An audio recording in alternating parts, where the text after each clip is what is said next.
Pues damos ya la bienvenida a este espacio a Alfonso Román, diputado del Partido Popular por el Occidente de Asturias y portavoz en la Junta General de Asuntos como Cultura, Sanidad o Turismo. Bienvenido, Alfonso. Gracias, muy buenas tardes. Habitual en el Occidente de Asturias, de fines de semana, además me decía, porque aunque lleva años fuera de Tapia, se siente tapiego hasta la médula, decía usted. Hombre, pues sí, yo soy de Tapia y además tengo casa en Tapia, tengo toda la familia en Tapia y el entorno, sobre todo en Valdepares, porque mis padres eran de Valdepares, y yo soy tapiego residente en Oviedo. ¿Qué le aporta al Occidente cuando viene aquí, que no tenga la capital? Bueno, pues es mi casa, es donde me he criado, donde tengo mis amigos, tengo mi familia y evidentemente pues me siento como en casa. ¿Qué me aporta? Me aporta todo, tranquilidad, paisaje, gastronomía, de todo. Si viniese este fin de semana, a lo mejor los jubilados se quejaban un pelín, ¿no?, con esa no actualización de las pensiones en orden al IPC que se anunciaba por parte del gobierno de Mariano Rajoy en esta jornada. Ya, bueno, yo creo que cualquiera que gobierna le gustaría tomar medidas populares, satisfactorias para todo el mundo, pero bueno, aquí hay un objetivo fundamental que es la lucha contra el déficit público. Y no es una cuestión que nos hayamos inventado. Aquí hay un problema serio, se gasta y se gastaba mucho más de lo que se ingresaba, y esa diferencia hay que conseguirla en algún sitio. Hay que buscar financiación para ese gasto que no llegan los ingresos. El mercado está muy complicado, España tiene muchas dificultades, ahora menos, pero tuvo muchas dificultades para financiarse. Y lógicamente lo que hay que hacer es tratar de acomodar los gastos y los ingresos. En este momento se está pidiendo a los españoles, a todos los españoles, unos esfuerzos que yo espero que den sus frutos y que en un plazo más breve que largo podamos empezar a ver ya los resultados, a que la situación económica empiece a mejorar, se empiece a crear empleo, aumenten los ingresos y en ese momento, bueno, pues esperemos que las cosas puedan ser mejores. ¿Y cómo se ve desde Asturias ese impuesto que se quiere imponer, valga la redundancia, a la banca por parte del Gobierno Nacional y que causaba, como escuchábamos hace un momento en la información de ámbito regional, el enfado del presidente del Principado porque impide a Asturias, en principio podría impedir, vamos a dejarlo así, poner también un impuesto a la banca aquí, a nivel autonómico? Bueno, yo lo que no entiendo es que se enfade tanto. Javier Fernández y el Partido Socialista llevan bastantes años gobernando en Asturias y en muchísimas otras comunidades autónomas, y en ninguna de ellas han creado este impuesto. Esto es una decisión que adopta o que trata de adoptar el Gobierno de Asturias como imposición de Izquierda Unida para llegar a acuerdos presupuestarios. Lo han hecho en Extremadura, el Tribunal Constitucional lo ha declarado válido, y bueno, yo no conozco en detalle qué razones han llevado al Gobierno de Mariano Rajoy, que adoptaba esta decisión esta mañana, la de crear un impuesto a la banca.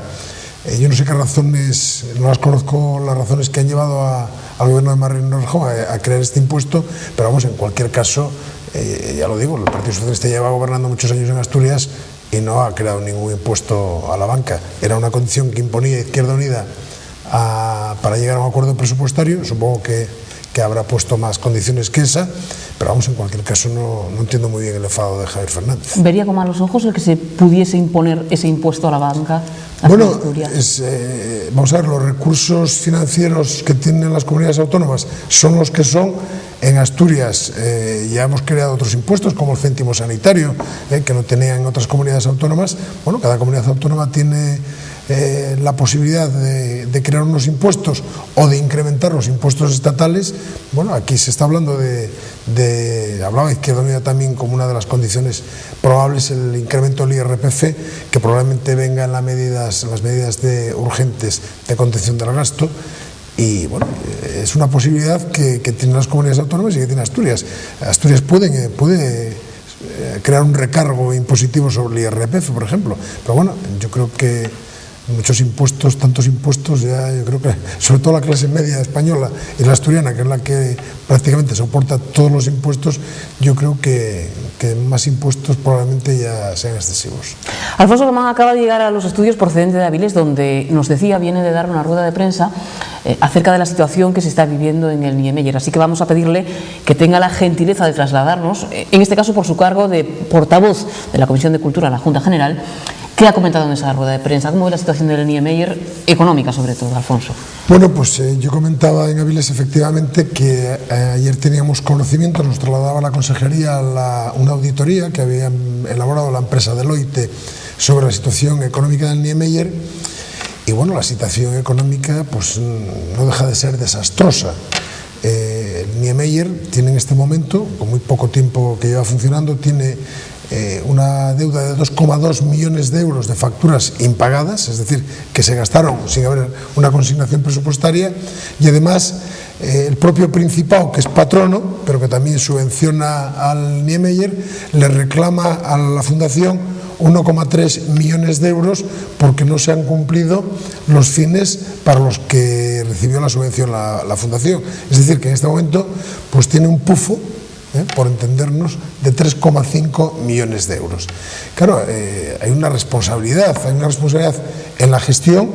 Ahí había un director gerente, Natalio Grueso, que algo tendrá que decir porque ha llevado a la Fundación Niemeyer a la quiebra. En este momento la situación es de quiebra. Bueno, en este momento se ha creado un concurso de acreedores, hay un agente concursal, estamos pendientes de que se emita el informe, pero bueno, la situación es que en este momento los pasivos superan a los activos y veremos a ver cómo se puede solucionar este tema. Por lo tanto, hay un responsable directamente implicado en la gestión, que además esa misma auditoría ponía de manifiesto que había gastado 182.000 euros a través de una visa y que no había justificado esos ingresos, que decía que bueno, que eran como consecuencia de la actividad, pero bueno, el que trabaja con dinero público tiene que justificar en qué gasta ese dinero. ¿Cómo alguien puede gastarse 182.000 euros con una tarjeta de crédito y decir que bueno, que son cosas inherentes al cargo? No. En fin, hay cuestiones muy gordas, ¿no? Y luego hay unos responsables políticos, sobre todo el presidente y vicepresidente del patronato, que en este caso coinciden con la consejera y con la alcaldesa de Avilés, que bueno, la alcaldesa de Avilés fue una ferviente defensora de Natalio Grueso, del director gerente, hasta antes de ayer, que se despertaba con que se sentía decepcionada. Hombre, desde el Partido Popular llevamos meses diciendo que esa gestión que era irregular, que no era transparente, que había que investigar qué era lo que se estaba haciendo, que el patronato tenía que saber en qué se estaba gastando el dinero y cómo se estaba gastando. Se lo dijimos por activa y por pasiva, no solo el Partido Popular, sino también otras fuerzas políticas, y ella R que R, defendiendo a capa y espada al gestor del centro Niemeyer. Bien, nos parece que no está legitimada Pilar Varela para seguir en el patronato.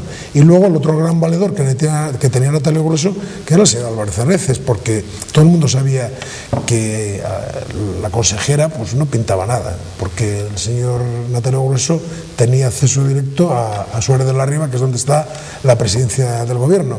Por lo tanto, también el señor Areces, porque estamos hablando de un equipamiento regional con un presupuesto un 80% del Principado de Asturias.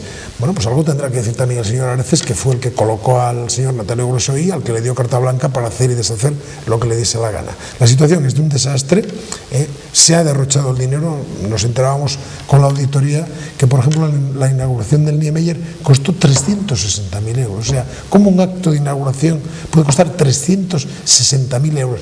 ¿En qué se gastaron 360.000 euros? En una situación, estamos hablando de una situación, todo el mundo apretándose el cinturón, la gente pasándolo mal, y alguien puede derrochar 360.000 euros en un acto inaugural.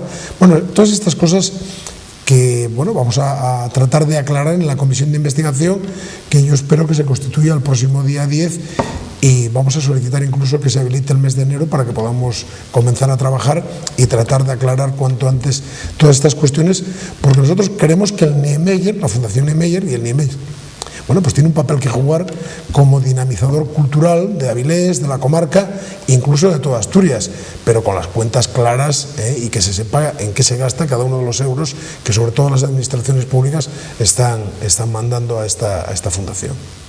Pues le parece, nos centramos un poco más en la comarca, y estoy recordando, hace algunos días le escuchaba en la radio con Jesús hablar, entre otras cuestiones, del eucalipto nitens y la conveniencia de que el occidente pudiese tener este tipo de plantación, que recordamos había ocasionado pues algunos problemas, por lo menos en la pasada legislatura, cuando Izquierda Unida Los Verdes ocupaba la consejería del ramo. ¿Por qué defiende el Partido Popular la existencia del eucalipto nitens aquí en la comarca? Bueno, vamos a ver, todo el mundo sabe y son muchísimos los pequeños propietarios, porque en Asturias somos pequeños propietarios, aquí no hay grandes terratenientes, no es como otras comunidades autónomas que hay grandes superficies forestales, aquí somos todos pequeños propietarios forestales, casi todas las explotaciones ganaderas tienen un trozo de monte, un poco como la hucha de casa, ¿no? Entonces aquí, en esta zona, pues el eucalipto globulus, que es el eucalipto que se planta normalmente, bueno, pues está afectado por una plaga que se llama el gorgojo del eucalipto o Gonipterus. Una plaga que avanza inexorablemente porque no hay nadie que haya hecho nada para evitar que la plaga avance. Por parte de la consejería, yo siempre digo que son como el perro del hortelano, porque cuando se pregunta a la consejería qué ha hecho para luchar contra esa plaga, pues nada. ¿Qué pasa? Que hay una especie que se llama nitens, que es más resistente a esta enfermedad, y lo que se trata es de que la gente que tiene sus plantaciones de eucaliptos afectadas por el gorgojo, pues que cuando cortan la madera, porque eso no vale para nada, queda como si hubiese quemado el monte, pues que puedan plantar temporalmente, de forma provisional y hasta que exista esa plaga, una especie que es más resistente, que es el nitens. Tenemos una papelera en Navia que se nutre de eucalipto. Lo que no tiene sentido es que hagamos una política anti-eucalipto cuando una de las industrias más importantes del occidente de Asturias se nutre precisamente de esta plantación. Lo decía el otro día en una reunión que hacíamos en Megadeo, un chico que estaba allí, que es ingeniero.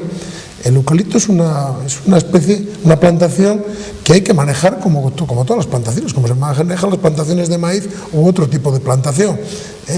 Y no es ni peor ni mejor que cualquier otra especie, simplemente hay que saber manejarla. Y lo que estamos viendo es que una fuente de riqueza y una fuente que genera mucho empleo, que es el sector forestal, y que en esta zona costera, porque tampoco hay tantas zonas donde se pueda plantar eucalipto, sobre todo en la costa, en la rasa costera, bueno, estamos viendo como una riqueza que pueden ser las plantaciones de eucalipto, bueno, están siendo afectadas por esta plaga y no se está haciendo nada, y a los que están haciendo algo, que son los propietarios, los pequeños propietarios que plantan el nitens, pues no solo no les ayudan, sino que vienen, les multan y les obligan a arrancar las plantaciones. ¿Qué pasa en Galicia? ¿Qué pasa en Castilla y León? ¿Qué pasa en Cantabria? Pues que están plantando nitens sin ningún tipo de problema. Y ya digo, no hay ningún tipo de razón, ni científica ni técnica, que avale que el nitens sea peor que el globulus. Además, nosotros no estamos pidiendo que se aumente la superficie destinada a eucalipto. Lo que estamos diciendo es, en aquellas plantaciones donde ya exista eucalipto, que estén afectadas por el bicho, por el gorgojo, que los propietarios puedan cortar y plantar nitens, que dentro de 20 años, que es más o menos el ciclo que tarda una planta de eucalipto en crecer, en hacerse adulto y que pueda ser cortado, si dentro de 20 años la plaga ha remitido, la rentabilidad es mucho más rentable para el propietario del globulus que el nitens, porque el nitens, una vez que se corta, hay que volver a plantarlo, mientras que el globulus se corta, retoña, y de esa plantación sale otra plantación que no supone ningún tipo de coste para el propietario. Pero bueno, algo hay que hacer, porque insisto, el sector forestal es un sector importante que genera riqueza y que genera empleo, y no creo yo que estemos en el occidente de Asturias para desperdiciar oportunidades como esta. De unos meses para acá habrá tenido oportunidad de escuchar a ganaderos quejarse por plagas, entre comillas, en este caso, por los daños causados por jabalíes y últimamente también por los lobos, aunque no sea su tema directamente. ¿Cómo lo ve? Hombre, yo creo que hay que tomar medidas. Yo creo que hay que tomar medidas, y la administración debe de tomar medidas. Debe de controlar las poblaciones tanto de lobos como de jabalíes. Hay que controlarlas. Nosotros estamos a favor de que al lobo se le considere una especie cinegética. Lo están haciendo en Castilla y León, y las poblaciones de lobos están perfectamente controladas, y es más, la administración saca un beneficio porque organiza cacerías. Aquí en Asturias los lobos los matan la guardería cuando se decide dar una batida porque hay un exceso de población de lobos. Son los propios guardas de la guardería del Principado los que hacen las batidas. Bueno, en Castilla y León hay que pagar una licencia y hay que pagar por cada especie que se mata, ¿no? Como especie cinegética es una forma de controlarlo. Y luego lo que es muy importante es que se cobre en tiempo los daños que provoca tanto el jabalí como que provoca el lobo. Es decir, lo que no podemos es tener 2 millones de euros pendientes de abono a los ganaderos por daños de caza. Lo que tiene que hacer la administración es si se producen daños de caza, pagarlos inmediatamente.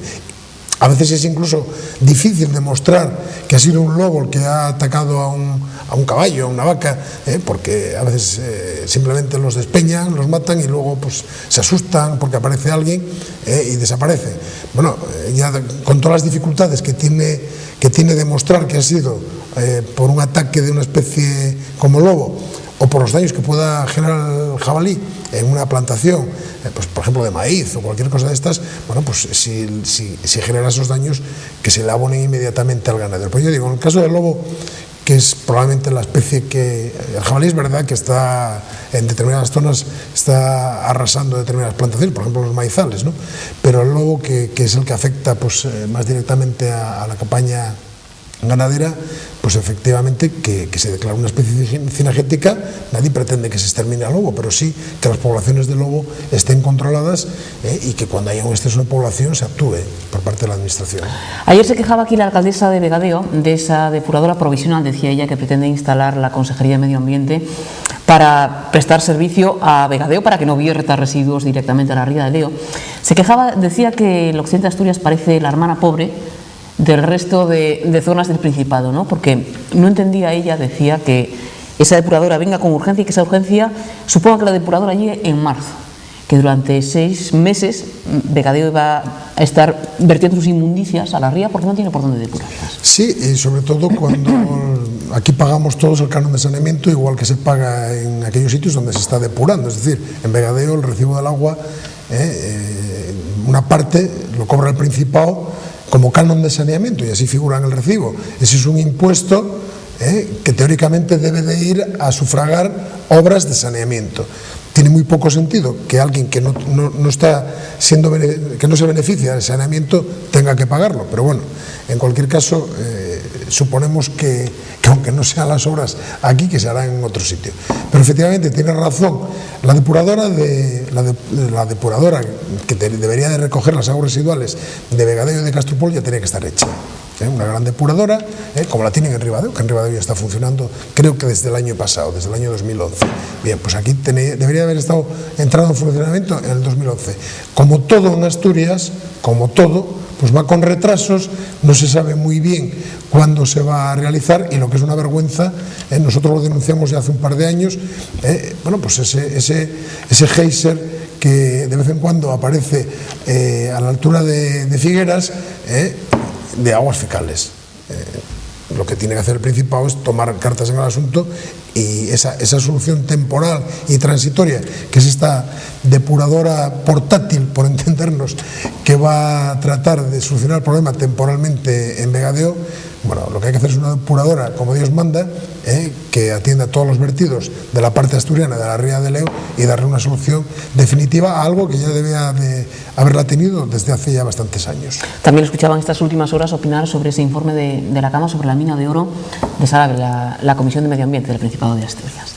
Sí, efectivamente, hace un par de días que conocíamos de primera mano, a mí me visitaba Alberto Mortera, que es jefe de gabinete de la acción de gobierno y miembro de la Comisión de Medio Ambiente, de primerísima mano tenía esa información. Y bueno, nosotros siempre hemos dicho que cualquier cuestión, cualquier actividad que genere empleo, que dinamice económicamente una comarca, nosotros la vamos a apoyar. También dijimos que no a cualquier precio ni de cualquier manera. Es decir, mina sí, pero con todos los requisitos legales que tenga que cumplir, sobre todo los medioambientales, que es lo que más preocupa y nos preocupa a todos. Es decir, que la mina sea compatible con el resto de las actividades tradicionales, con la ganadería, con la agricultura, con el sector forestal y con el sector turístico, que en el caso de Tapia es un sector muy importante. Hay muchísimas personas que tienen vivienda en Tapia, que tienen segunda residencia, que hicieron sus chalés. Evidentemente, todo eso hay que tenerlo en cuenta a la hora de apoyar un proyecto de esta naturaleza. Pero es verdad también que la comarca está pasando sin España en Asturias, el paro es un problema grave. Yo creo que en la zona del occidente de Asturias es más grave aún si cabe, porque desgraciadamente las tasas de paro no reflejan la realidad, porque mucha gente joven simplemente se va de la zona, ¿no? Entonces, nosotros vamos a apoyar una actividad económica si esa actividad económica cumple con todos los requisitos que tiene que cumplir. Y si el cumplir con esos requisitos hace menos rentable la actividad económica, es una cuestión que tendrán que valorar los empresarios que la van a acometer. Nosotros nos parece que la resolución de la CAMA, de la Comisión Asturiana de Medio Ambiente, nosotros creemos que es una buena resolución en la medida que apoya, o sea, emite informe favorable sobre lo que es la galería subterránea, los 2,7 kilómetros de galería, más todo el aparato auxiliar, la línea de electrificación, los edificios auxiliares, una planta de hormigón, otra zona de acopio de materiales. Eso cumple todo con la normativa y se le da el informe favorable. Lo que no cumple con la normativa y no tiene informe favorable es una galería auxiliar que querían hacer desde el cortaficio, que se considera que el impacto medioambiental que genera no justificaría la labor que va a desempeñar esa galería auxiliar. Y luego, lo que es más importante y lo que preocupa a todo el mundo, que es la balsa de lodos y la planta de tratamiento. Yo no soy técnico, pero hay técnicos que sí que pueden decir cómo tiene que ser esa planta de tratamiento y esa balsa de lodos para que cumpla con la normativa industrial y con la normativa medioambiental. Nosotros lo único que pedimos a las administraciones es que sean exigentes en el cumplimiento de la norma. Y nosotros, desde luego, vamos a estar, lo decíamos en el debate que tuvo lugar hace unos días, que lo decía yo personalmente en el Parlamento asturiano, que nosotros vamos a dar un apoyo vigilante. Y yo creo que la mayoría de las personas con las que yo hablo pues son de esta opinión, es decir, está bien que venga una actividad económica, está bien porque necesitamos empleo, la gente joven en Tapia y la comarca lo que no puede es estar viviendo con un mes y medio de camarero en un bar o poniendo copas en un pub un fin de semana. Yo creo que ese no es el futuro para la comarca y desgraciadamente el turismo en Tapia y en la zona pues es un mes y medio. Lo que no puede vivir es un pueblo con mes y medio de turismo. Hay que buscar actividades que duren todo el año y esta es una actividad que bueno, dicen que puede durar unos 15 años. Bueno, bienvenido sea, pero en cualquier caso, insisto, lo que no se puede es hipotecar el futuro de Tapia y de la comarca, es decir, una vez que se vaya a la actividad minera, primero durante la actividad hay que compatibilizar esa actividad con el resto de las actividades tradicionales. Lo que no podemos es, por mantener una actividad minera, que tenga que cerrar todas las ganaderías que hay en la zona de Bull, que son de las más importantes que tenemos en el occidente de Asturias, o en la Roda, o en la zona que sea. Eso por supuesto, y luego el resto de las actividades tradicionales que se vienen desarrollando. Y una vez que acabe la explotación minera, que aquello quede de una forma que podamos decir aquí no se realizó ningún tipo de actividad, es decir, que quede perfectamente rehabilitado como obliga la normativa, ¿no? ¿Las administraciones tienen capacidad para exigir esas cuestiones? Sí, tienen capacidad, pero la verdad es que a veces no lo demuestran.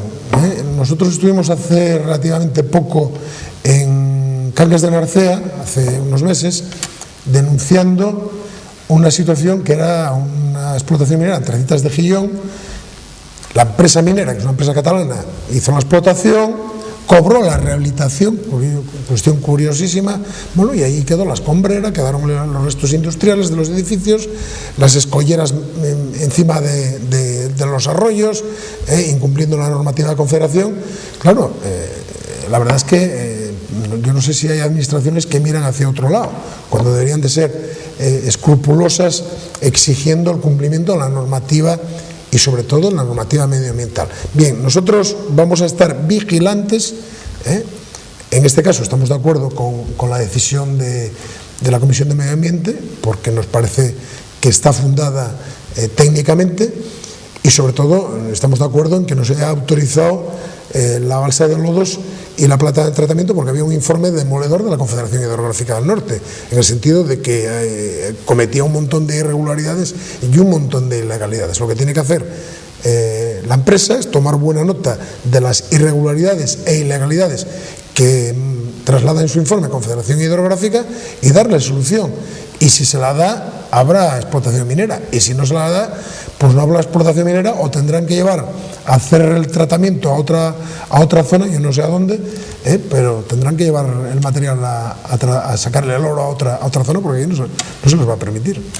Alfonso, pues agradecerle que haya tenido la gentileza de haberse acercado hasta aquí, hasta nuestros estudios, y desearle, bueno, pues una buena actividad parlamentaria en próximas semanas. Esperamos volver a verle pronto. Sí, que va a ser intensa porque ahora llegan los presupuestos, llega la ley de medidas urgentes, en fin. ¿Qué no debería de faltar en los presupuestos para el occidente de Asturias? Podemos tirarnos aquí toda... Dígame dos cosas. Hombre, yo creo que, por ejemplo, pues, ya que estamos en Navia, pues, bueno, a mí me gustaría ver una partida presupuestaria para la carretera Navia-Grandes de Salime, por ejemplo. Bien.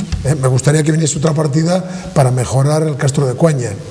Me gustaría que viniese una partida para buscarle una solución al monasterio Santa María de Villanueva de Oscos, para el Palacio de Mon en San Martín de Oscos. Bueno, una partida para mejorar la carretera del Gumio a la Garganta. En fin. Bueno, cartas de esas. Partidas presupuestarias pues, para concentraciones paracelarias, para concentraciones de montes, para apoyar a los pequeños emprendedores. En fin, hay muchísimas. Hace falta mucho dinero, la verdad que sí. Muchísimas. Para el Colegio de Tapia, que no se me olvide. No debería.